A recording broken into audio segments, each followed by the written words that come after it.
So we've got revision questions today. I've got 5 different topics that we're doing, but just be aware that they're not always the same sort of questions that you're going to get. Okay, so they might be slightly different styles. So this is about equivalent fractions, this first one, but you might get something like give an equivalent fraction for 7/8. Okay, in this case I've given you 3 options and you've got to circle the one you think it is. Alright, so the first question is 7/8, or 7/8, and if you have a look at the denominators in the answer, 16, 24 and 16, they are all multiples of 8. So it's not as straightforward as you think it might be first. What you would do in this question is realise that for these two, my denominator of 16 means that I've doubled my denominator from 8 to 16. So whatever I do... Right, okay. So to double 7...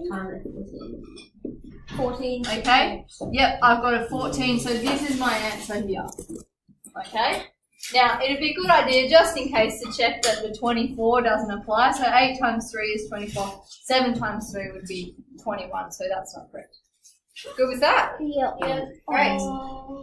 Simplify 28 over 42. Okay? Who's got an answer for that one? And when I say simplify, I mean fully simplify, as low as it can go. Dusty? 2/3. Correct. Okay. Yeah. So I've got 2/3 as my answer. Hands up if you got 4/6. You would sort of be almost correct, yeah? I've got a half. You got 1 over 2. No, because you have 4 out of 8.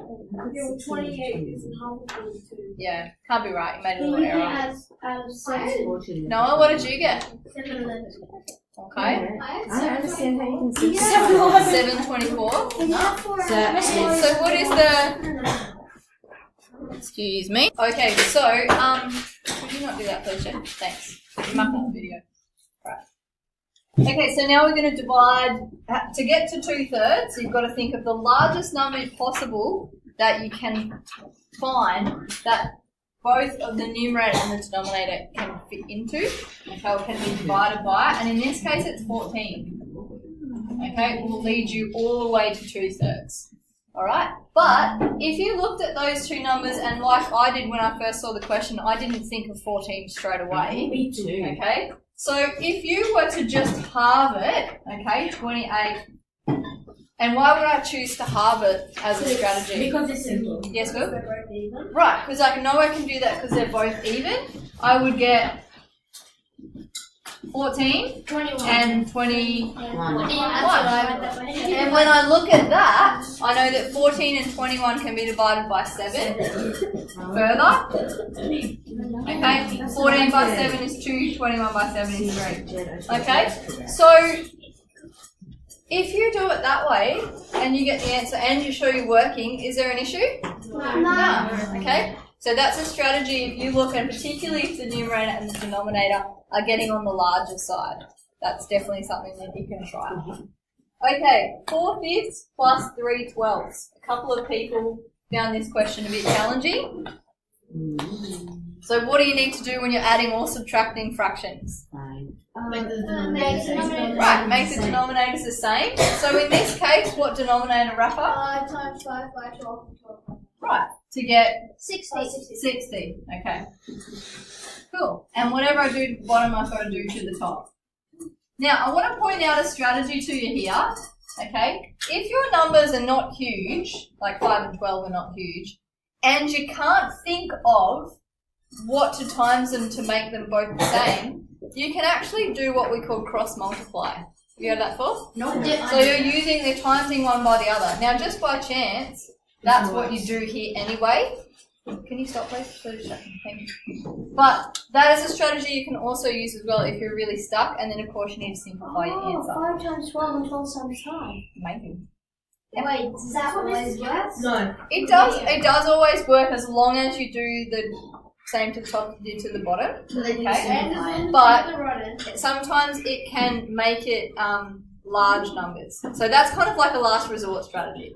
But it's there if you want to do it. Okay. So 4 times 12 is? 28. 48 over 60 plus 15 over 60. Okay, 48 plus 15. 63 over what? Okay. Now, Mine's 360. okay, let's go through how we find that information because it's actually simpler than that. That's one. So 60 goes in, and this is an improper fraction. So when we simplify numbers and it's an improper fraction, it becomes a Mixed number. right. So 60 goes into 63 how many times? One whole time. With 3 over 60 left. You could have just One more step, Rapper. Oh, I don't know the other divide them Oh. all by 3. Yeah. Would we get it wrong if we didn't? Would we get it wrong on the test if we didn't say the next number? You would lose marks. Yeah. If you did all this, you get some marks, but simplifying an improper fraction is necessary. It needs to become a smaller mixed number. And still we're not finished because 60 and 3 that can be simplified by dividing by 3. 20. 1 over. 20. Okay. That is a full complete mark answer. Is you show you working. Yeah, because it's Okay. one number. But Wait, how do if you get to this point and you know you need to do something else but you don't know how to do it, as in you forget how to make it into a mixed number or you don't recognise that it needs to be simplified, then you will still get marks for that. Okay? You just might not get the full marks. But always try to simplify your answer. Yes? No. Yeah, if you didn't put the 1 and 120, would you still get full mark? Here, Yeah. you'd still lose maybe half a mark, but you'd still get better than what you got here. Yeah. So the further you go, the more chance you are of getting every mark possible for the question. Okay? Alright, now let's have a look at the other screen. Thank you. Okay, question 4. We've got 4 and 5 sevenths. Subtract 3 and 9 14ths. Okay. So there are 2 ways to do this question. I'll show you both ways. Do you want to show me yours, Rafa? Tell me yours. I did, so 4 and 5 and 7 subtract 3 and 14, so equals 4 minus 3 equals 1. Okay, so you're going to do it separately and put them all together at the end. Yeah. And then which equals 5 over 7, and then you need to times both of them by 2. Yep, hold on a second. What I always do at this point is circle that if I do my whole numbers separate to my fractions. So when I'm finished, I don't forget to put that in my answer. So do that as a strategy. Yep, and then now I'm going to do the fractions separately. Yep. So you need to times 5 over 7 by 2. Yep, top and bottom. Yep. To make the denominators the same. Yeah, and then equals that, and that equals 10 over 14. Yep. Times 9 over 14 equals 1 and 1 14.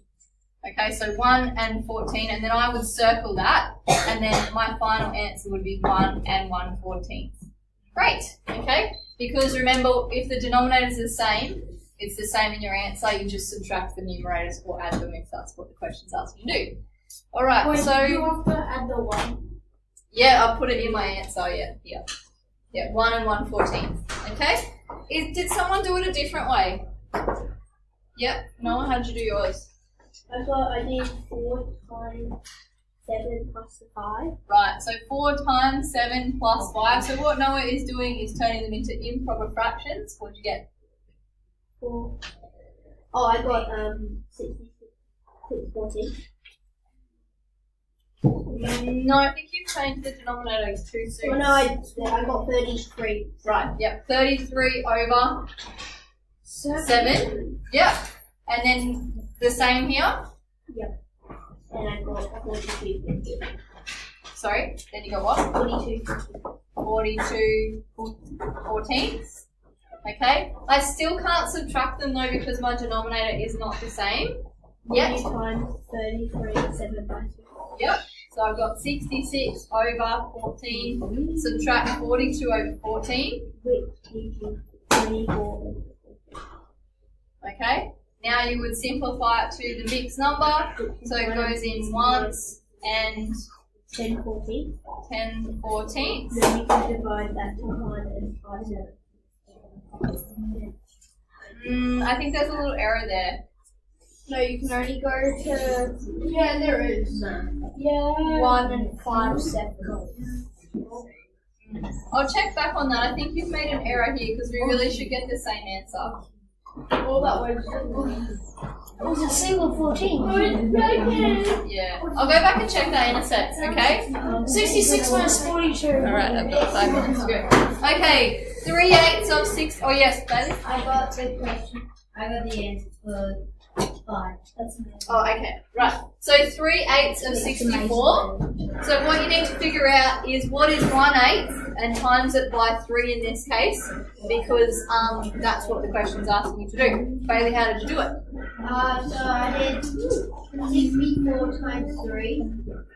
Okay, yeah, this is a different way, but I'm happy for you to do it this way, yeah. Equals 192. Yeah. And then I did 192 divided 8 divided 192 equals 24.